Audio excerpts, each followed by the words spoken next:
وكفى بالله عليما درود شریف پڑھیں بر محمد و آل محمد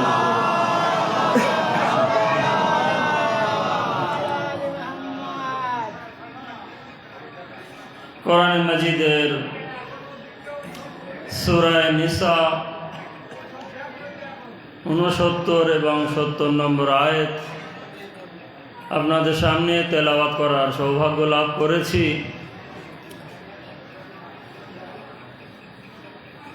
আয়াতের উপরে সামান্য আলোচনা 30-35 মিনিট, খুবই কম হলো, দুটো চারটে কথা তো বলতে পারবই। আশা রাখি আপনারা আজাদারান ইমামে মাজলুমে কারবালা সুস্থ আছেন, ভালো আছেন। আল্লাহর কাছে দোয়া এটাই যে সর্বদা ভালো থাকেন, সুস্থ থাকেন। তো আয়াত আপনাদের সামনে, যার মফহুম, যার মতলব, যার খুবই সহজ সরল অনুবাদ আপনাদের সামনে এই বলা হচ্ছে যে যারা কিবা যে ব্যক্তিগণ কিবা কেউ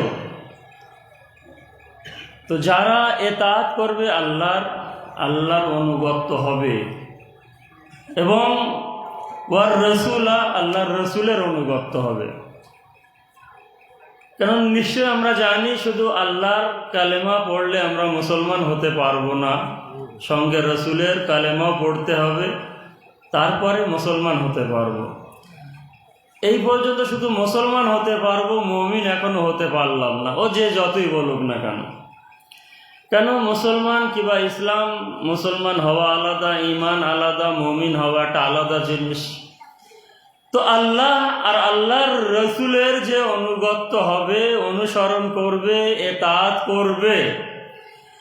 পরে বলছে ফাউলাইকা মা আল্লাযিনা আনআমাল্লাহু আলাইহিম, এদেরকে রাখা হবে কিবা এদের বন্ধু হিসেবে গণনা করা হবে। আর কেমন বন্ধু, যেটা আয়াতের লাস্টে বলেছে হাসনা উলাইকা রফিকা, খুব সুন্দর বন্ধু হবে। তো যারা এই দুজন আর আল্লাহ এবং আল্লাহর রসুলের অনুগত হবে এবং এতাত করবে, এদেরকে রাখা হবে ওদের সঙ্গে। কাদের সঙ্গে? যাদের উপরে আল্লাহ নিজের নেয়ামত অনুগ্রহকে দান করেছে। তো আল্লাহ কাদের উপরে অনুগ্রহ দান করেছে আয়াতে পরে বলে দিচ্ছে। কিন্তু যদি আপনারা মনে করে দেখেন, যখন আলহামদুলিল্লাহ সূরা পড়েন নামাজে, তখন ওখানে আছে আনআমতা আলাইহিম, আল্লাহ আমাদেরকে হেদায়েতের রাস্তা দেখাও এবং ওই রাস্তায় বাকি রাখো। কাদের? যাদের উপরে তুমি তোমার নেয়ামত অনুগ্রহকে দান করেছো। তো তাফসিরে পাওয়া যাবে ওখানে কারা কাদের উপরে অনুগ্রহ দান করেছে। তবে মনে করেন ওই আয়াতের ব্যাখ্যা এবারে এই আয়াত দিচ্ছে, এখানে বলে দিচ্ছে যে আল্লাহ ওদের উপরে যে নেয়ামত অনুগ্রহ দান করেছে। তো তারা কারা? এক, মিনান নবীন, আম্বিয়াগণ। তো আম্বিয়াদের উপরে আল্লাহ নিজের নেয়ামতকে দান করেছে, এই এক হলো। 2 নম্বর ওয়াসিদ্দিকিন, আল্লাহ কাদের উপরে নিজের নেয়ামত দান করেছে? সিদ্দিকিনদের উপরে। এবারে সিদ্দিকিন কারা, কাদের বলে, সামান্য ব্যাখ্যা পরে আমি দেবো। আগে এই 4টে মনে করে রাখবেন, মফহুম মতলব আপনাদের সামনে। এবং পরে বলছে ওয়াস-শুহাদা, শহীদগণের উপরে আল্লাহ তাআলা নিজের নেয়ামত অনুগ্রহকে অবতীর্ণ করেছে। এবারে কেউ যদি ওই শর্তর উপরে আমল করে, শর্তটা কি? এতাত করতে হবে আল্লাহর আর সঙ্গে আল্লাহর রসুলের। এই শর্তর উপরে যদি আমল করে, তাহলে ওদেরকে রাখা হবে এই ব্যক্তিগণের সঙ্গে। তারা কারা? 1, নবী; 2, সিদ্দিকিন; 3, শহীদগণ; এবং 4, ওয়াস-সালেহীন, নেককারীদের সঙ্গে রাখা হবে। দরুদ শরীফ পড়েন আর মুহাম্মদ ওয়া আলে মুহাম্মাদের উপরে। ওয়া হাসানা উলাইকা রফিকা, আর কত সুন্দর বন্ধু হবে তোমাদের। একবার ভাবারও কথা, কেন আমরা সকলেই চাই হয় আম্বিয়াগণদের সঙ্গে থাকবো, না সত্যবাদীদের সঙ্গে থাকবো, না হয় সালেহিনদের সঙ্গে থাকবো, না হয় শহীদগণের সঙ্গে থাকবো। এদের স্থানই এত উঁচু যে আমরা পৃথিবীর বুকে সকলেই এই আশা এবং তামান্না করি।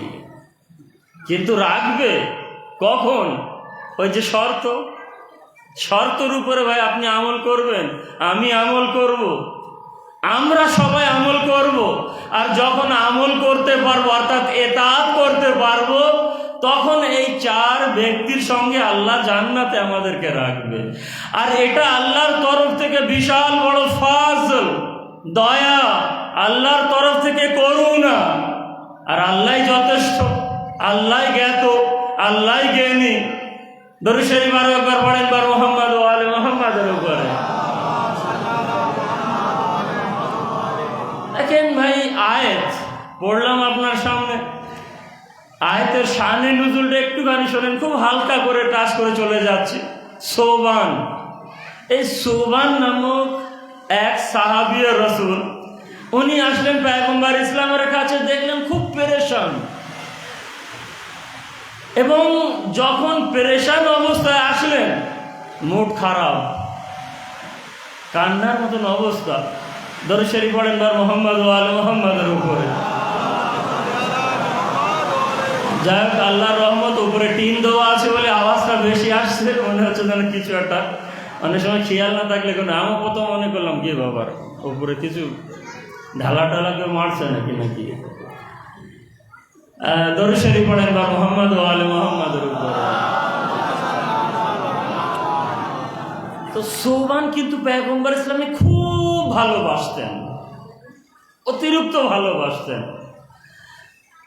তো একদিন আসলেন, মুড খারাপ, চেহারা নেমে আছে, কান্নার অবস্থা, পেরেশান। পয়গম্বর ইসলাম বললেন, তুমি পেরেশান কেন? বললেন, ইয়া রাসূলুল্লাহ, কয়েকদিন তো আমি ঘুমাতেই পারছি না। বললো, কারণ কি? বললো, কারণ হচ্ছে এই, আমি শুধু এটাই ভাবছি, আমার নামাজ, রোজা, হজ, যাকাত সব ঠিক আছে, কিন্তু আমি এটা ভেবে ঠিক করতে পারছি না যে কাল যখন এই পৃথিবী ত্যাগ করব, আর যখন হাসরের ময়দানে যাব, হিসেব কিতাব হয়ে যাবে, আপনাকে যে এত আমি ভালোবাসি, আপনার সঙ্গে যদি দেখা না হয়, ভাবেন যদি দেখা না পাই, এই কারণে আমার কয়েকদিন ধরে রাত্রে ঘুমাতেই পারছি না। পয়গম্বর ইসলামকে যখন বললেন, তো পয়গম্বর ইসলাম বললেন, আর কিছু? বললেন, না ইয়া রাসূলুল্লাহ, ব্যাস এটাই। এখন এটাই আমি ভাবলাম, যদি আল্লাহ না করুক জাহান্নামে আমাকে দিয়ে দেয়, তাহলে তো আমার অবস্থাই খারাপ, আর দেখাই হবে না। আর আল্লাহ যদি জান্নাতে দিয়েও দেয় হিসেব কিতাবের পরে, তো আপনার স্থান কোথায়? আর এই সোবানের স্থান কোথায়? আপনাদেরকে কোথায় রাখবে আর আমাকে কোথায় রাখবে, তাও তো দেখা হবে না। পয়গম্বর ইসলাম মাথা নিচু করে নিলেন, নিচু করার পরে মাথা উঁচু করে বললেন, দেখো আল্লাহ তাআলা মাথা যে নিচু করলেন আর উঁচু করলেন, অর্থাৎ অপেক্ষা করছেন আল্লাহ কি বলতে চায়। ব্যাস মাথা নিচু করে উঁচু করলেন। এই মুহূর্তে জিবরাইল আমিন এই আয়াত, যে আয়াত আপনাদের সামনে আমি তেলাওয়াত করেছি, এই আয়াতকে নিয়ে আসলো আর বলল, ইয়া রাসূলুল্লাহ, আপনি সোবানকে কেন, আপনার সকল উম্মতি যারা কিয়ামত পর্যন্ত আসবে তাদেরকেও বলে দাও, যদি আল্লাহর রাসূলের ইতাআত করে, তাহলে অবশ্যই আল্লাহ জাহান্নাম তো দূরের কথা, জান্নাতে রাখবে আর আপনার সঙ্গে রাখবে। আর শুধু আপনার সঙ্গে না, ওদেরকে রাখা হবে সিদ্দিকিনদের সঙ্গে। শুধু সিদ্দিকিন থাকবে না, ওদের সঙ্গে শহীদগণও থাকবে। শুধু শহীদগণ থাকবে না, ওদের সঙ্গে দরুদ শরীফ পড়েন বার মুহাম্মদ ওয়া আলে মুহাম্মাদের উপরে। বক্সের আওয়াজটা যদি একটু কমে, মানে বিশাল আওয়াজ, একটুখানি যদি কমায় সবাই এটাই বলবে, একটুখানি আওয়াজটা, বক্সের আওয়াজটা কমিয়ে দেন ডেকোরেটর না। দরুদ শরীফ পড়েন বার মুহাম্মদ ওয়া আলে মুহাম্মাদের উপরে। লব্বাইক ইয়া হুসেন, লব্বাইক ইয়া হুসেন, নারায়ে সালাত। এবারে ভাবলেন এই চার ব্যক্তির সঙ্গে রাখবে যারা আল্লাহর রসুলের ইতাআত করবে। তো এই চার ব্যক্তির বিষয়ে একটা ছোট্ট ঘটনার পরে আমি হালকা করে ইশারা করব। দেখেন, হযরতে ওমর রাদিয়াল্লাহু তাআলা আনহু থেকে একটি রেওয়ায়েত, আর এই রেওয়ায়েত আছে কওকাবে দুররি। আর কওকাবে দুররি আমার আহলে সুন্নাত ওয়াল জামাতের ভাইদের লেখক, বিখ্যাত আলিমে দ্বীন। আর এই কওকাবে দুররির ভিতরে এই রেওয়ায়েতটি লেখা আছে। আর খুবই ভালো জিনিস এটা যে এই বইটাও আমার কাছে আছে, আমার অনেক ভাইদের কাছেও আছে। কেন বইয়ের এত মূল্য বেশি যে আমরা বই আসলে কেনার ক্ষমতা নেই। হয়তো আপনাদের বললে বলবেন ও মিথ্যে কথা বলছে। জানেন, একটা বই এরকম মোটা যে পাওয়া যায়, খুব ভালো বই, হয়তো 2500, 3000, 4000 টাকা দাম। স্বাভাবিক, একটা বই কিনতে গেলেও, সেই আবার ইরান থেকে পাঠাতে গেলে, একটা বই পাঠাতে গেলে 700-800 টাকা খরচ পোস্ট অফিসের মাধ্যমে। তাও সে কী হবে, কোথায় চলে যাবে তা ঠিক নেই। কত বই পাঠিয়েছিলাম ওখান থেকে, মানে 8-10 কার্টুন বই আমি পাইনি। একটা কার্টুনে হয়তো 20,000, 30,000 টাকার বই ছিল। এরকম অবস্থা। আর স্বাভাবিক, এখন ওটাও না হলে এখন নেটের যুগ, তো আপনি নেটেই সার্চ করবেন, কওকাবে দুররি সব পেয়ে যাবেন। তো হযরত ওমর রাদিয়াল্লাহু তাআলা আনহু বয়ান করছেন, একদিন পয়গম্বরে ইসলাম হযরতে আলী ইবনে আবি তালিবের জন্য এক আলম নাস করলেন, লাগালেন। আর নাস করার পরে পয়গম্বরে ইসলাম খুতবা দিলেন, যে খুতবা আমরা শুনেছি এক অংশ, এবং সেই খুতবাটা পুরনো মুখস্থ আমাদের। খুতবা দিলেন যে মান কুনতু মাওলা ফাহাজা আলিউন মাওলা। স্বাভাবিক শুনেছেন, এটা তো গাদিরে খুমে বলেছিলেন, এছাড়া একটা আলাদা জায়গার কথাই নি বললেন লাগালেন এবং বললেন আল্লাহুম্মা ওয়ালি মান ওয়ালা ওয়া আদি মান আদা ওয়াখযুল মান খাযালা ওয়ানসুর মান নাসারা আল্লাহুম্মা আনতা শাহীদি আলাইহিম। এবং পয়গম্বর ইসলাম এই ছোট্ট খুতবা পাঠ করেছিলেন যে আল্লাহ, যে আমি যাদের মাওলা, আলী তাদের মাওলা, আল্লাহ ওদেরকে ইজ্জত দান কর। যারা আলীকে সম্মান দেয় ওদেরকে ঘৃণা কর, যারা আলীকে ঘৃণা করে। এরকম বলতে বলতে শুধু আমার উদ্দেশ্য যেখানে সেখানে নিয়ে যেতে চাই। একবার পিছন থেকে কেউ একজন ওমরের কাঁধে হাত মেরে বললেন, এ ওমর, আজ থেকে সাবধান থাকিস। আল্লাহর রসুল এমন বাধা আজ বেঁধে দিয়েছে, এই বাধা কেউ খুলতে পারবে না। যদি সে মুনাফিক হয়, কাফির হয়, ফাসিক হয়, মুশরিক হয়, তাহলে এই বাধা খুলতে পারবে, নাহলে কোনো মুমিন এই বাধা খুলতে পারবে না। একবার যখন এই কথা বললেন, কাঁধে হাত দিয়ে চলে গেলেন এবং খুতবা শেষ হয়ে গেল। পয়গম্বর ইসলামের কাছে আসলেন হযরত ওমর রাদিয়াল্লাহু তাআলা আনহু। আসার পরে পয়গম্বর ইসলামের সামনে বসলেন, বললেন, ইয়া রাসূলুল্লাহ, আশ্চর্য জিনিস ঘটে গেছে। কি ঘটে গেছে ভাই? বললেন, ইয়া রাসূলুল্লাহ। হাসতে হাসতে বললেন, ওমর, জানিস ও কে ছিল? ও কোনো মানব জাতিদের ভিতর থেকে ছিল না। ইয়া রাসূলুল্লাহ, তাহলে কে ছিল? তো বলল, আমার ভাই জিবরাইল ছিল। জিবরাইল তোকে সাবধান করে দিয়ে গেছে, খবরদার ওমর, রসুল যে কথা বলল, যে দড়িতে বেঁধে দিয়ে চলে গেল, এই বাধা কখনোই ভাঙবি না।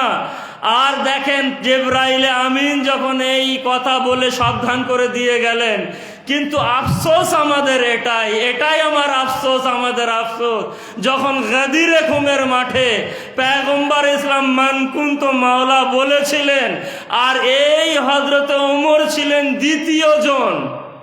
প্রথম জন ছিলেন হযরতে আবু বকর, দ্বিতীয় জন ছিলেন হযরতে ওমর রাদিয়াল্লাহু তাআলা আনহু, যিনি আগে যে আলীর হাতে হাত দিয়ে বলেছিলেন বাখিন বাখিন, আলী মোবারক হোক, আজ থেকে আপনি আমাদের মাওলা হয়ে গেছেন। তাহলে সেই ওমর, প্রশ্ন এবার আপনাদের কাছে প্রশ্ন রেখে গেলাম, না হলে হয়তো ভাববেন না, আমার হয়তো আহলে সুন্নাত ওয়াল জামায়াতের বাবা অনেকে আছে, হয়তো ভাববেন যে আমাদের ওমরের খারাপ বলছে না। প্রশ্ন এখানে যে তাহলে এতটা বলার পরও সেই ওমর গাদিরে খুমের মাঠে যখন আগে এসে মেনে নিলেন, বাখিন দিলেন, তাহলে পরে সেই আলীকে মাওলা হিসেবে মানেননি কেন? কেন রাসূলের লাশ ফেলে রেখে সাকিবার মাঠে নিজেরা খলিফা হয়েছেন? ও তো উত্তর দেবে, এটাই তো ভোট হয়েছে, কি করবে, ভোট হয়েছে। ভোট যখন হয়েছে, কারবালার মজলিসে যদি থাকেন তো একটুখানি ইশারা করেছিলাম, যখন ভোট আপনি করবেন ঠিক আছে, ভোট করেন, তো সবচেয়ে ভালো মানুষকে তো চয়েস করবেন আপনি, সবচেয়ে যে ভালো হবে তাকে তো চয়েস করবেন, নাহলে তো সেটা জায়েজ হবে না। ওখানে আয়ের থেকে প্রমাণ তো দিয়েছিলাম, জায়েজ হবে না। ওখানে যদি উত্তম থাকতে অধমকে কেউ বেছে নেয়, জায়েজ হয় না। তাহলে সেই যুগে আয়াত অনুযায়ী তাফসীর হিসেবে সবচেয়ে উত্তম মানুষ ছিল আলী। আপনি ছেড়ে দেন যে আল্লাহ মনে করেন মুহূর্তের জন্য নিযুক্ত করেনি, তাহলে আপনি যখন নিযুক্ত করছেন ভোটের মাধ্যমে, তো সবচেয়ে উচ্চতম মানুষ এবং ফজিলাতওয়ালা মানুষ হযরতে আলী ছিলেন, তো আলীকে বাদ দিয়ে তো কাজ করাটা ঠিক হবে না। দরুদ শরীফ পড়েন বার মুহাম্মদ ও আলে মুহাম্মাদের উপরে। আরো একবার দরুদ শরীফ পড়েন মুহাম্মদ ও আলে মুহাম্মদ। এবারে আসেন ওই চারটে বাক্যর দিকে একটুখানি হালকা হালকা ইশারা করে চলে যাব, না হলে তো মজলিসটা আসলে সম্পূর্ণ হবে না। তো আম্বিয়াদের বিষয়ে কোনো আলোচনা এখানে নেই, স্বাভাবিক। আলোচনাটা কোথায়? সিদ্দিকিন। আলোচনাটা কোথায়? সোহাদা। আলোচনাটা কোথায়? সালেহীন। কেন আম্বিয়াদের নিয়ে কোনো মুফাসসির উল্টো পাল্টা যায়নি, যে আম্বিয়ারা এরা একরকম, ওরা একরকম, এরা দু পার্টি, ওরা চার পার্টি, এরম ভাগ ওখানে হয়নি। এবারে যদি আপনি সিদ্দিকিনদের কাছে, সিদ্দিকিন কাদের বলে? সিদ্দিকিন কারা? সিদ্দিকিন ওদেরকে বলা হয় যাদের মুখের ভাষায় যেন মিথ্যা না থাকে, যাদের চলায় যেন মিথ্যা না হয়, যাদের হাঁটায় মিথ্যা না হয়, যাদের ঘুমানো যেন মিথ্যা না হয়, যাদের চেতনা থাকাও যেন মিথ্যা না হয়, ওদের অর্থাৎ তাদের কথাবার্তা, চলা ফেরা, সমস্ত জিনিস যেন কোনো দিক থেকে মিথ্যা না হয়। অর্থাৎ এক কথা যেটা আমরা বাংলায় বলি, পা থেকে মাথা পর্যন্ত সব সত্য। যদি এমন কোনো ব্যক্তি থাকে তাহলে তাকে বলা হয় সিদ্দিক। আর এই সিদ্দিককে নিয়ে যখন এবার মুফাসসিরদের ভিতরে আলোচনা শুরু হয়েছে, তখন এবারে দুই ভাগে ভাগ হয়ে গেছে। চ্যালেঞ্জ, এর বাইরে কিছু নেই। আর বাইরে যদি থেকেও থাকে তো সেটা কথার কোনো মূল্য নেই। মূল ভাগ হয়েছে দুটো ভাগে। এক ভাগ, এক গ্রুপ মুফাসসির যারা এই শব্দই, কোরআনের এই শব্দ এসে ফেসে গিয়েছে যে কোন দিকে যাব, কিন্তু রাস্তা তো একটা নিতে হবে ভাই, একদিকে তো আমাকে যেতেই হবে। তো একটা রাস্তা যখন নিল, তারা বলছে সিদ্দিক ওদেরকে বলা হয় যারা ধর্মের সমস্ত কাজ কর্মগুলোকে স্বীকার করে নেয়, ধর্মের কোনো কাজে সন্দেহ করে না। অর্থাৎ যা আল্লাহ দিয়েছে, যা রসুল দিয়েছে, সমস্ত কাজে সমস্ত কাজগুলোকে স্বীকার করে, সন্দেহ করে না, একে বলা হয় সিদ্দিক। আর যদি আপনি এই দিকটা নেন, বললাম না ব্যাখ্যা স্বাভাবিক, এই খাবারটাও প্রথমে একটা ঝামেলা মতন আমার লাগছে এখন, এই খাবারটা একটা কোনো ঝামেলা মতন লাগছে। আমি নিজে একটুখানি খেয়ে এসে মসজিদে বসেছি, মানে আল্লাহ মনে হয় কোথায় তলিয়ে নিয়ে চলে যাচ্ছে, মানে এত ঘুম। তো ভরা পেটে তো ঘুমই হয়। দরুদ শরীফ পড়েন বার মোহাম্মদ ও আলে মোহাম্মদের উপর। আচ্ছা ভাই, দ্বিতীয় গুরু তারা বলছে না, এটা না, সিদ্দিক মানে সিদ্দিক। দরুদ শরীফ আরো একবার পড়েন বার মোহাম্মদ ও আলে মোহাম্মদের উপর।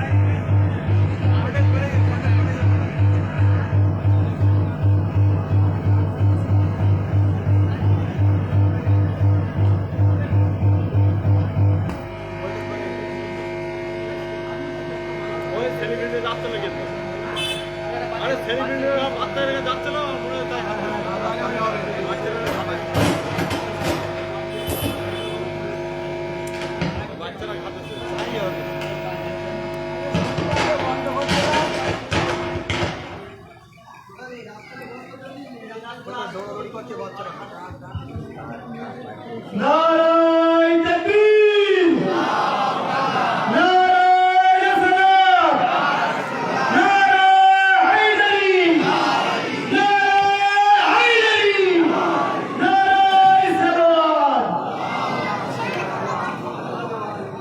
তো আসেন, সিদ্দিকের কি একটা মানে করলাম। সিদ্দিক মুফাসসিররা এক গ্রুপ ভাগ হয়ে যে বলছে যে সিদ্দিক মানে যে দিন ধর্ম ইসলামের শরিয়াতে যেটা আল্লাহর তত্ত্ব রসুলের তরফে বায়ান হয়েছে সম্পূর্ণ স্বীকার করে নেওয়া, সন্দেহ না করা। ইয়া রাসূলুল্লাহ, আপনি এটা কেন করেছেন? ইয়া রাসূলুল্লাহ, এটা আপনার না আপনার আল্লাহ, এমন সন্দেহ না করা। দ্বিতীয় গ্রুপ এটা বায়ান করছে যে অর্থাৎ সিদ্দিক ওকে বলা হয় যে সর্বপ্রথম রসুলের উপরে ঈমান এনেছে। এবার এই দুই দিক আপনি যেদিকে যাবেন, উর্দুতে বলে না দিল্লি কা লাড্ডু जो खाए वो भी पछताए, जो না খাবে ও না খায় ও भी पछताए। আপনি যদি ওই গ্রুপকে নেন কিংবা এই গ্রুপকে নেন, যেদিকেই যাবেন না কেন, যদি ধর্ম দিনের শরিয়াতের সমস্ত হুকুমকে কেউ মেনে থাকে সম্পূর্ণরূপে, সেও আলী। আর সবচেয়ে প্রথম যদি কেউ ঈমান নিয়ে আনে রসুলের উপরে, সেও আলী। দরুদ শরীফ পড়েন বার মোহাম্মদ ও আলে মোহাম্মদের উপরে।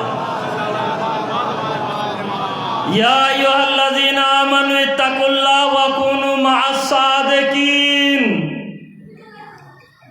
আমার এক প্রিয় ভাই বন্ধু গতকাল মাসে আমাদের উত্তরপাড়া বটতলায় আয়াত পড়েছিলেন। এখন প্রশ্ন হচ্ছে, এই আয়াতে বলছে মুত্তাকি হও, যদি মুমিন হও তাহলে মুত্তাকি হও।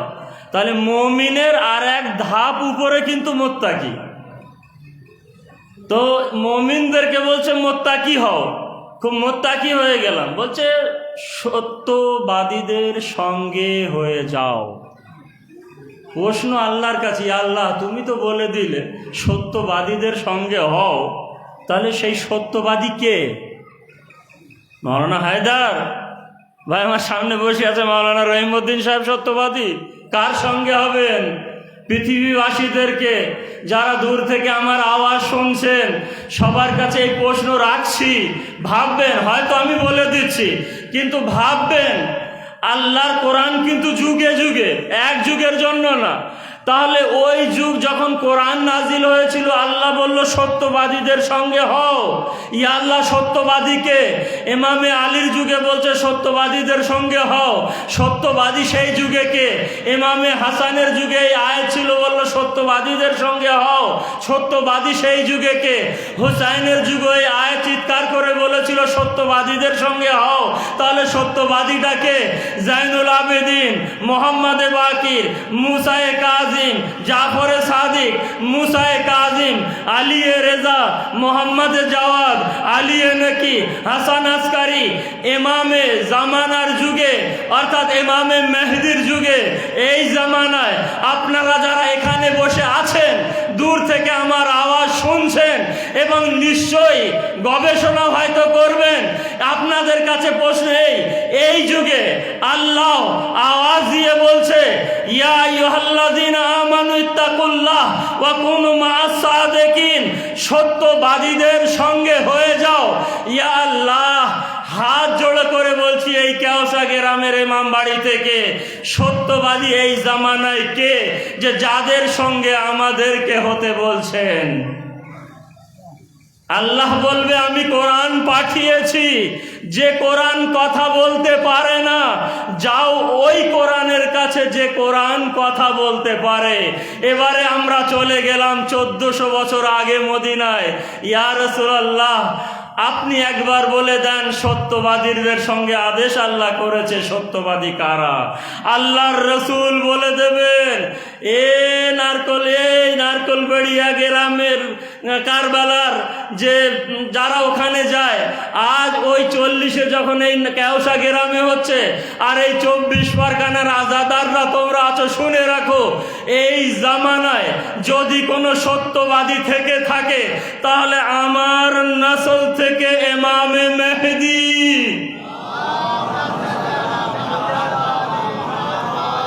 আরো একবার ধরেছে,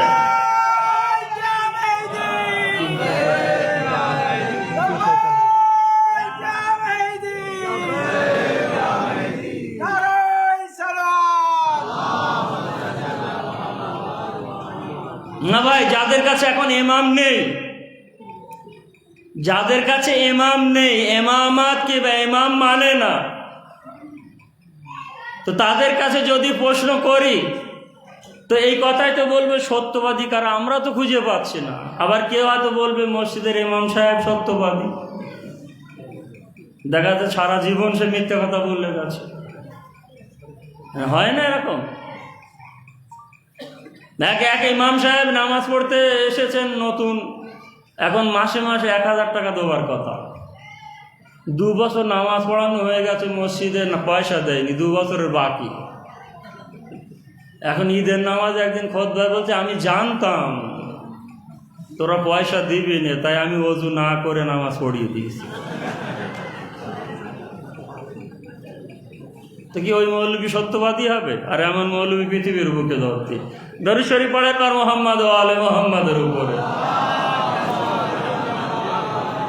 সৈয়দুস সাদিকিন বলা হয়েছে আলী ইবনে আবি তালিবকে, অর্থাৎ প্রত্যেক যুগে ইমামেরা সত্যবাদী তাদের সঙ্গে হওয়ার আদেশ করেছে। এই কারণে কিয়ামতের দিনে আমাদেরকে বলবে যে তোমাদেরকে বলেছিলাম সত্যবাদীদের সঙ্গে আসে কে, আমরা তখন আমাদের যুগের ইমামে মেহদির দামান ধরবো ইনশাআল্লাহ। দরুদ শরীফ পড়েন বার মুহাম্মদ। আসেন, শহীদ নবীদের বিষয়ে তো আলোচনা নেই, স্বাভাবিক। আর সিদ্দিকিনদের বিষয়ে সারা দুনিয়ার মুফাসসিররা 2 ভাগে ভাগ হয়েছে, দুটোই বললাম। আর যেদিকে যাবেন সেদিকে আলীকে পাবেন। 2 শহীদ এখানেও এরকম। মুফাসসিররা যখন শহীদের কাছে গিয়েছে তখন ভাবছে শহীদ কোন দিকে যাব। তো একটা তাফসীর হচ্ছে শহীদ আর শাহিদ এই দুটো জিনিস একই মানে নিয়েছে। ঠিক আছে, শহীদ আর শাহিদ একে মানে কি, যে রেসালাতের উপরে সাক্ষী দেয়, গাওয়াহ। শহীদ আর শাহিদ যে রেসালাতের উপরে সাক্ষী দেয় আর সর্বপ্রথম যে সাক্ষী দেয়। তাহলে এই ক্ষেত্রে মুফাসসিররা যখন এটা বয়ান করেছে, এবার আমাদেরকে খুঁজে বার করতে হবে সর্বপ্রথম রেসালাতের উপরে সাক্ষী দিয়েছে তো কে। তো আলীকে ছাড়াও এখানে আপনি কাউকে পাবেন না। 2 নম্বর মুফাসসির যারা, তারা বলছে মাকতুলুন ফি সাবিলিল্লাহ, শহীদ মানে আল্লাহর রাস্তায় যারা শহীদ হয়। এই ক্ষেত্রে শুধু আমি এতটুকু বলবো, উম্মুল মুমিনিন হযরতে মা আয়েশা রাদিয়াল্লাহু তাআলা আনহা উনি ইরশাদ করেছেন যে আমি বারবার দেখতাম পয়গম্বরে ইসলাম আলীকে কোলে জড়িয়ে নিতেন, দুই হাত আলীর গলায় দিতেন এবং দিয়ে বলতেন আবিশ আবিশ শহীদ, আমি কুরবান হয়ে যাই আয় আলী তোমার উপরে, আমার পিতা মাতা কুরবান তোমার উপরে, যে আয় আলী তোমাকে একা একা শহীদ করবে। আর আমরা দেখেছি আলীকে মসজিদে কুফায় একা একাই শহীদ করে দিয়েছিল। দরুদ শরীফ পড়েন বার মুহাম্মদ ও আলে মুহাম্মাদের উপরে। সালেহ, সালে মানে নেককার, নেক কাজ যারা করে, সৎকর্ম যারা করে। এখানেও যদি আপনি যান, সালের বিষয়ে বলা হয়েছে সালেহ অর্থাৎ আকীদা এবং আমলের দিক থেকে সৎ হওয়ার প্রয়োজন। দুটো জিনিস আছে, ভাগ হয়েছে, আকীদা ঈমান, আমল চলাফেরা কিরদার। আর আকীদা খারাপ হয় কখন জানেন? জেহেল থেকে, মূর্খতা থেকে আকীদা নষ্ট হয়। আর মাসিয়াত গুনাহ থেকে আমল নষ্ট হয়। এবারে এই দুটো দিক যখন আছে, ঈমান আমল, জেহেল থেকে ঈমান নষ্ট হয়, মাসিয়াত গুনাহ থেকে আমল নষ্ট হয়। তাহলে এই দুটো দিক যখন আপনার সামনে আসলো, এবারে পয়গম্বর ইসলাম যখন বললে আনা মদিনাতুল ইলম আলিউন বাবুহা, আমি জ্ঞানের শহর, আলী তার দরওয়াজা, ব্যাস এই রেওয়ায়েত থেকে পরিষ্কার হয়ে গেল যাকে নবী নিজের জ্ঞানের শিক্ষার দরওয়াজা হিসেবে গ্রহণ করেছে, তাহলে সেই আলী কি করে চিন্তা করতে পারে যে সে গুনাহ করবে, গুনাহ থেকে দূর, এবং সেই আলী কি করে তার ভিতরে মূর্খতা আসতে পারে? কেন? জ্ঞানের দরওয়াজা আলীকে বলে দিয়েছে। দরুদ শরীফ পড়েন বার মুহাম্মদ ও আলে মুহাম্মাদের উপরে। যাই হোক, যেহেতু মজলিস ছোট হোক আর বড় হোক, তিনটে মজলিসের নাম শুনলে গা কাঁপে।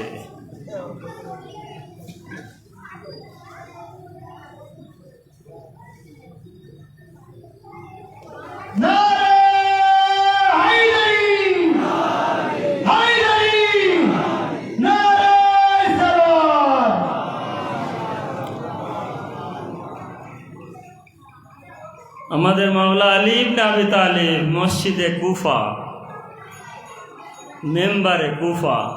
মেম্বারে বসে আছেন, আর মেম্বার থেকে খুতবা দিচ্ছেন। খুতবা দিতে দিতে এই জায়গায় আসলো যে পয়গম্বর ইসলাম যখন মেরাজে যাচ্ছিলেন, ওনার এই রেদা লেগে একটি ভাড় কলসি পড়ে গেল, আর পানি পড়ছিল। মানে এখানে তো অনেক কথা আছে, স্বাভাবিক জানেন, পানি পড়ছিল। আর যখন উনি চলে গেলেন, ওখান থেকে ফিরে নিচে আসলেন, সেভাবে পানি গড়িয়ে নিচে পড়ছিল। ওই এখন কপাল পোড়া ওই ব্যক্তির মাঝখান থেকে এক ইহুদি উঠে বললেন, মাওলা আলী আমি বিশ্বাস করি না, সম্ভব না, আমার বিশ্বাস নেই। এখন ওখান থেকে এই কথা বলে রাগ ঝাল করে একবার উঠে মজলিস থেকে বাইরে চলে গেল। বাড়িতে যেয়ে দেখে তার গিন্নি আটা নিয়ে প্লেটে দিয়ে খামির করতে যাবে। এখন খামির করতে যাবে, আটায় হাত, পানি নেই। ওই মুহূর্তে ইহুদি প্রবেশ করলো ঘরের ভিতরে। এখন বলছে, কি দাঁড়িয়ে আছো, কোথায় গিয়েছিলে, পানি নেই, একটু পানি আনো। এখন বলে, ঠিক আছে তুমি বসো, পানি আনছি। পানি নিয়ে নদীতে গেল কিংবা পুকুরে গেল। এখন যাওয়ার পরে পানি তো ভরলো, ভরার পরে বলছে বাড়ি যাওয়ার আগে একটু গাটা ধুয়ে নে। এখন জামা কাপড় খুলে পানিতে নেমে ডুবছে, ডুবে উঠে সে আর এহুদি নেই, এক সুন্দর নারী মেয়ে, 18, 19, 20 বছর বয়স। মানে ওই যুগে কুফায় হচ্ছে ভালো মেয়ে আর নেই। এখন ওঠার পরে তো কিছু নেই, উলঙ্গ হয়ে কোথায় যাব যাই, যেভাবে তো যেতে হবে চোখ টোক বন্ধ করে। এখন যেতে যেতে রাস্তায় অনেক লোক, কারো একটু খেয়াল লাগলো, জামা কাপড় খুলে সরিয়ে দিয়ে দিল। এখন সবাই বলছে আমার সঙ্গে বিয়ে করবি? বিয়ে দাবিদার ভর্তি। ভাই অত সুন্দর মেয়ে কুফায় নেই, চল আমার বাড়িতে। বিভিন্ন পাত্র শেষ বেশ একজনের সঙ্গে বিবাহ করে সেই বাড়িতে চলে গেল। বিবাহ করে যখন চলে গেল, ও স্বামী বিবাহ হয়ে গেছে, 1 বছর একটা বাচ্চা, 2 বছরে 2টো, 3 বছরে 3টে, 4 বছরে 4টে, 5 বছরে 5টা বাচ্চা যখন হয়ে গেল, এখন এই 5 থেকে 6 বছর, আচ্ছা এই রেওয়ায়তটা কিন্তু এই কওকাবে দুররিতে আছে, এই যে আহলে সুন্নাত ওয়াল ভাইদের যে বই বললাম। এখন 5 বাচ্চার মা যখন হয়ে গেল, এও একদিন কোনো কাজের জন্য ওই নদীতে যেতে হলো পানি আনতে। আগের যুগে তো নদীর পানি টানি ব্যবহার হতো। এখন পানি আনতে যে কলসি পাশে রেখে যখন ডুব মারলো যে একটু গা ধুয়ে বাড়ির দিকে যায়, তো যখন ওই পানি যে আগে গিয়েছিল না, যে কলসি ছিল ওখানে, সে কলসি তো ওখানেই ছিল। এখন ওই কলসি ওখান থেকে যখন উঠে চলে গেল এবং যেতে যেতে ওই কলসি পড়ে গিয়েছিল এবং সেভাবে পানি পড়ছিল। 7 বছর পরে যখন এই মেয়েটা 5 সন্তানের মা হয়ে ওই নদীতে আবার গেল, ভাড় রেখে পানি ভরে যখন ডুব দিয়ে উপরে উঠল, দেখে আমি আর সেই মেয়ে নেই, সেই 7 সন্তানের মা আর নেই, সেই ইহুদি। এবং উঠে দেখে যে আমার ভার যেভাবে রেখেছিলাম পানি পড়ছিল সেভাবেই পানি পড়ছে, আমার কাপড়গুলো যেখানে রাখা ছিল সেখানেই রাখা আছে।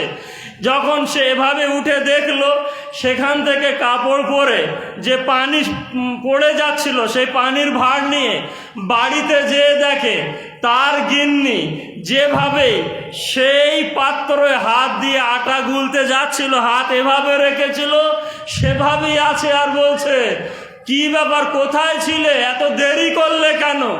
আমি তো খামির গুলবো, খামির তৈরি করব। তখন সে বুঝলো যে 1-2 বছর না, 7 বছর হয়ে গেছে। আর তখন সে নিজে বুঝলো যে হ্যাঁ, পয়গম্বর ইসলাম যখন উপরে যাচ্ছিল আর কলসি পড়ে গিয়েছিল, পানি প্রবাহিত হচ্ছিল, মেরাজ থেকে আসার পরে দেখে সেভাবেই পানি পড়ছে। আজ আমার বিশ্বাস হলো, সোজা চলে গেল আশ্চর্য হয়ে, এই নাও তোমার পানি। আমি চললাম মসজিদে কুফায়, আলীকে খবর দিতে হবে। 7 বছর পার্থক্য হয়ে গেছে। মসজিদে কুফার দরওয়াজায় পা দিলেন, পা দিয়ে যখন ভিতরে ঢুকলেন, দেখে যে মেম্বার ছিল সেই মেম্বার, যে আলী যেভাবে খুতবা দিচ্ছিল সেই খুতবাই দিচ্ছে, যেভাবে লোকজন বসেছিল সেইভাবেই লোকজন বসে আছে। আর আলী আমাকে দেখে বলছে, বুঝলে তো বুঝলে, 5 সন্তানের মা হওয়ার পরে। দরুদ শরীফ পড়েন বার মোহাম্মদ ওয়া আলে মোহাম্মদ।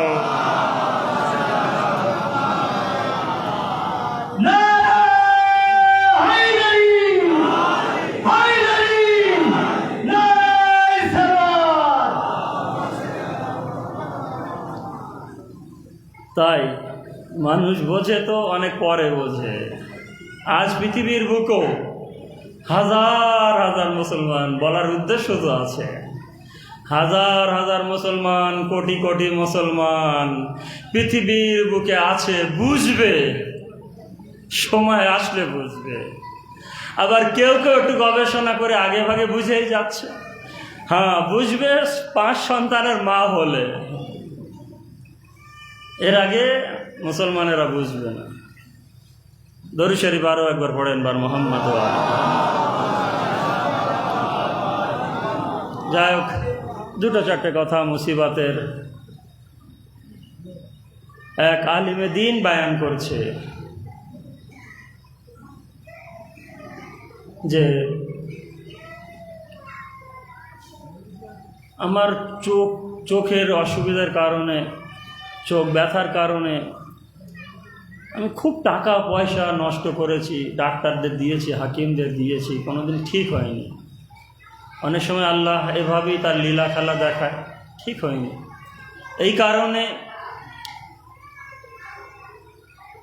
সে একদিন ঘুমিয়ে পড়েছে, দেখেছে ইমামে হুসাইন বসে আছে এবং পাশে এক মহান ব্যক্তি বসে আছে, যার চেহারা থেকে নূর বার হচ্ছে।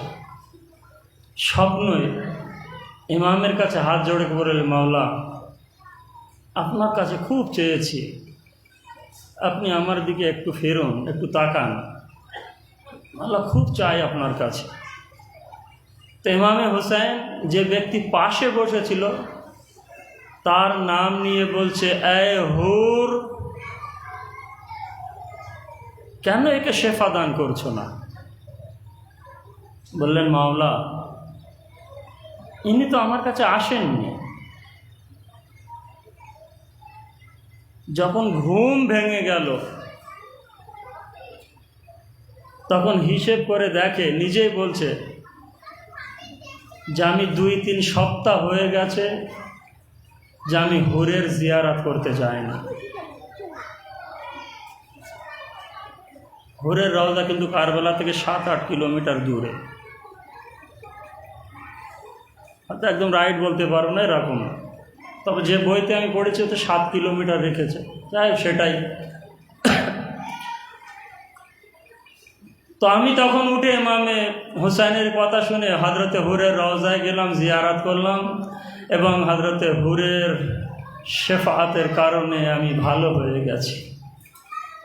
ব্যাস এই হুরের বিষয়ে 2-4টে বাক্য হয়তো আপনাদের সামনে, খুব লম্বা চওড়াও না। শবে আশুর হুরের এক মেয়ে আস্তে আস্তে কান্নার আওয়াজ শুনে খায়মার দিকে যাচ্ছে। সমস্ত খায়মার বাতি জ্বলছে, সেখান থেকে ফিরে আসলো। আর যখন ফিরে আসতে পেহারায় ছিল হযরতে আলী আকবর। আলী আকবর হুরের মেয়েকে ডেকে বলছে, এ বোন, তুমি এই রাত্রে এসেছো, কোথায় যাচ্ছ? হুরের মেয়ে বলছে, আমি দাঁড়িয়েছিলাম। আর এই ঘটনা শোনাচ্ছে খায়মার ভিতরে। যখন শবে আশুর আর আশুরা রাতে হুরের ভিতরে চেতনা আসলো এবং হুর কাঁদতে কাঁদতে খায়মার ভিতরে যাচ্ছে। হুরের মেয়ে মার সঙ্গে কিছু কথা বলছিল, হুরকে আসা দেখে চুপ হয়ে গেল, বাচ্চা ভয় খেয়ে গেল। কিন্তু বাপের অনুরোধে তার মেয়ে এই কাহিনী শোনাচ্ছে। বললেন, হযরতে আলী আকবর আমার হাত ধরলো, বিবি জায়নাবের খায়মায় নিয়ে গেল। আমি বিবি জায়নাবকে চিনতাম না, নিয়ে গেল। আর বিবি জায়নাবের খায়মায় যখন আমি গেলাম, বিবি জায়নাব আমাকে অনেক আদর করলো, জিজ্ঞাসা করলো, নাম বললাম।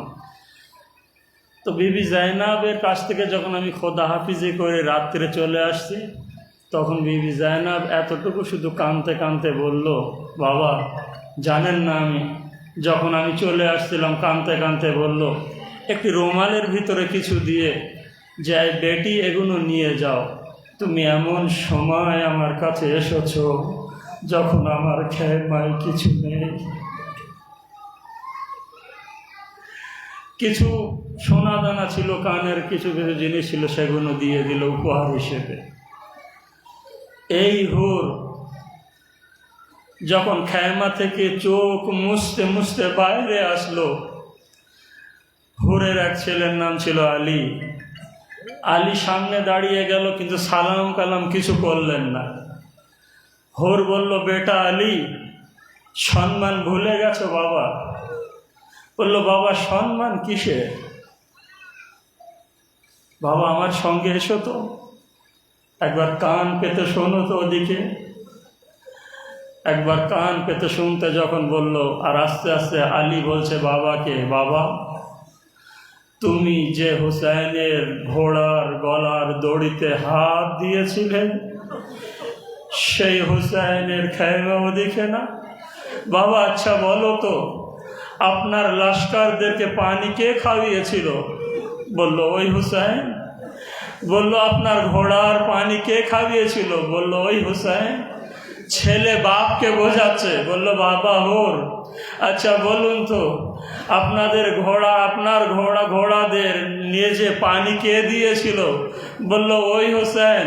জানেন কি একটা শব্দ ব্যবহার করলো? আলী বলল বাবা, সেদিন যদি হুসাইন ওই পানিগুলো না দিত তাহলে হুসাইনকে কি আজ আলী আসগারের জন্য পানি চাইতে হতো?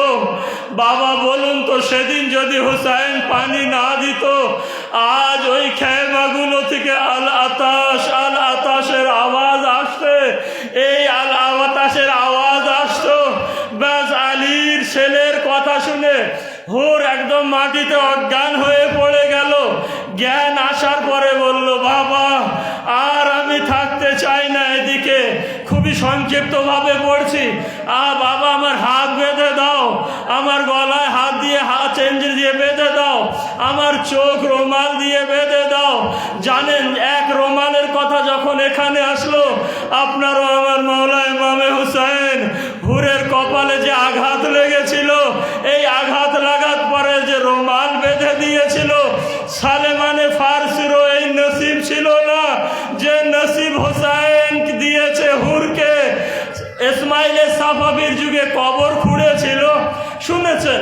কবর খুঁড়েছিল ইসমাইলে সাফাবি, ইরানের রাজা ছিল। কবর খুঁড়ে যখন দেখেছিল মনে করেছিল তাবাররুক হিসেবে এই রুমালটা আমি নিয়ে যাব। যখন হুরের কপাল থেকে রুমাল খুলেছিল, তাজা রক্ত যেভাবে হুসাইনের কোলে বার হচ্ছিল সেইভাবে বার হচ্ছিল, পুরো কবর ভরে গিয়েছিল। অনেক চেষ্টা করেছিল বন্ধ করার, পারেনি। কিন্তু সেই রুমাল ফাতেমার রুমাল ছিল। ব্যাস এই রুমালকে একটু ভেজে দেবেন, এই রুমালের কতটা শক্তি আছে যেদিন কিয়ামত হবে বুঝতে পারবেন। রুমাল বাঁধার পরে সেই রুমাল আবার রক্ত বন্ধ। এই হুরকে নিয়ে যাচ্ছে, পিছনে আলী আছে সন্তান। একবার বলছে আল্লাহু আকবার, বলছে খোকা কি হলো? বলল দেখছেন না আলী আকবার আসছে আমাদেরকে নিতে। আবার একটু আগে যাচ্ছে, দুবার বললেন আল্লাহু আকবার, আল্লাহু আকবার। বলল বেটা আবার কি হয়েছে? বললেন বাবা দেখো, আরে আব্বাস আসছে, আলী আকবার একা আসছে না।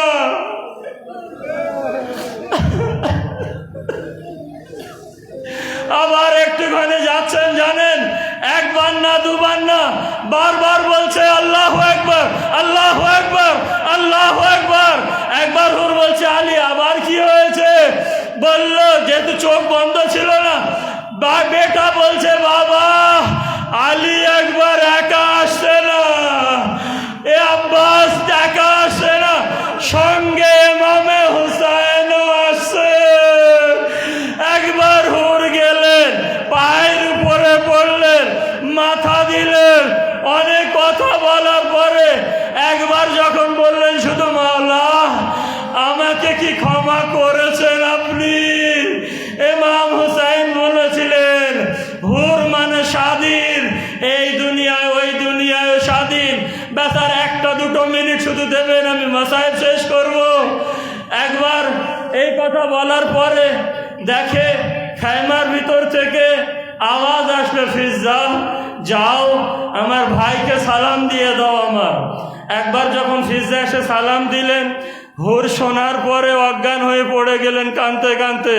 জিজ্ঞাসা করায় বলেছিলেন যে ইমাম মাওলা আমি এই কারণেই কাঁদছি, যখন রাস্তায় আপনার ঘোড়ার গলার দড়ি ধরেছিলাম এই বিবি জাইনাবের কান্নার আওয়াজ এসেছিল, এই বিবিকে আমাকে ক্ষমা করেছে, জাইনাবের আওয়াজ এসেছিল। এ হুর ভাই আমার, আমি ওয়াদা করছি জান্নাতে তোমার আগে প্রবেশ করব না।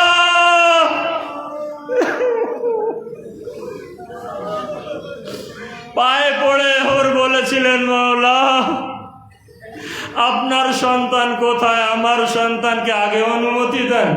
অনুমতি আলীকে দিয়ে দিল, সন্তানকে অনুমতি দিয়ে দিল। বেচার হাতে 1 মিনিট শেষ সাহেব। অনুমতি দেওয়ার পরে যখন আলী চলে গেলেন, আর আলী চলে গেলেন, আপনারা জানেন, সন্তান যাদের আছে জানেন কত মহব্বত হয়। ছেলে যদি একবার বাপকে ডাকে, আব্বা আমি পড়ে গেছি না, কত দূরত বেগে সেই বাপ ছোটে। মাকে যদি ডাকে, মা কত দূরত ছোটে। একবার যখন আলীহুলের সন্তান লড়াই করতে করতে মাটিতে পড়ে গেলেন, একবার হুর দ্রুত বেগে ছুটলেন, কিন্তু সেখানে যাওয়ার পরে কি দেখলেন জানেন?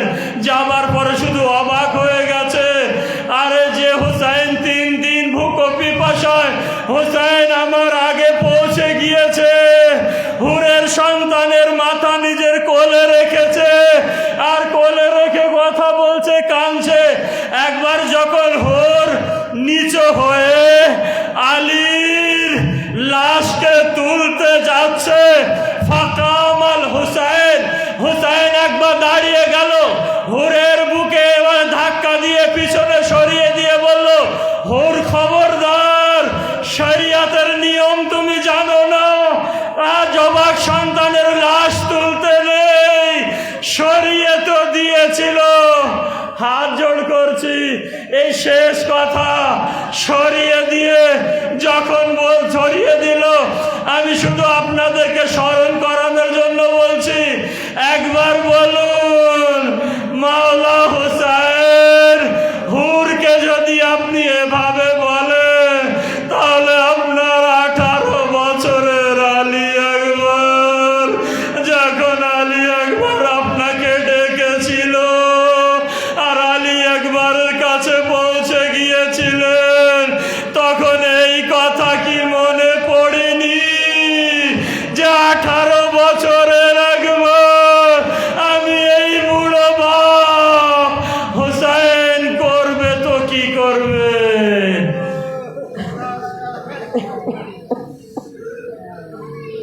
ইন্না লিল্লাহি ওয়া ইন্না ইলাইহি রাজিউন। রজম বিকাযাইহি ওয়া তাসলিমান লিআমরি।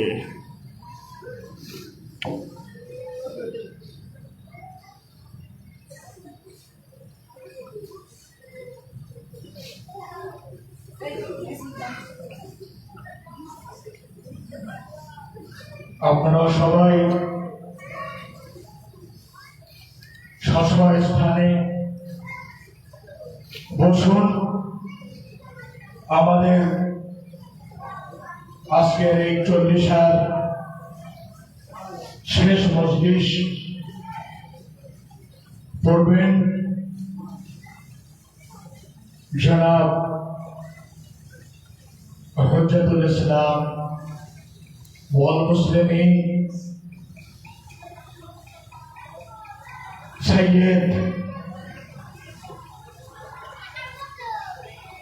মোহসিন রেজা আবদি সাহাব কিবলা, প্রিন্সিপাল হাউসা ইলমিয়া আহলুল বাইত হুগলি। আর আমি বিশেষ করে বলতে চাই, ভিন্ন ভিন্ন গ্রাম থেকে যে সকল আশাদার ভাইরা এসেছেন আমাদের কেওসা গ্রামে 40 পালন করতে, যারা যারা যে সমস্ত আজাদাররা হোসাইনি ভোজন, হোসাইনি তাবাররুক, ইমামি খানা গ্রহণ করেছেন, তাদের কাছে একান্ত অনুরোধ যে আপনারা অবিলম্বে আমাদের ফার্সে আজায় এসে বসুন এবং ইহকাল ও পরকালের জন্যে অশেষ সওয়াব অর্জন করুন। আমাদের আজকের এই 40 বা 40 শেষ মজলিস পড়তে আসছেন আপনাদের সামনে आली जनाब हुज्जतुल इस्लाम वल मुस्लिमीन अलहाज सैयद मोहसिन रजा आब्द साहब किबला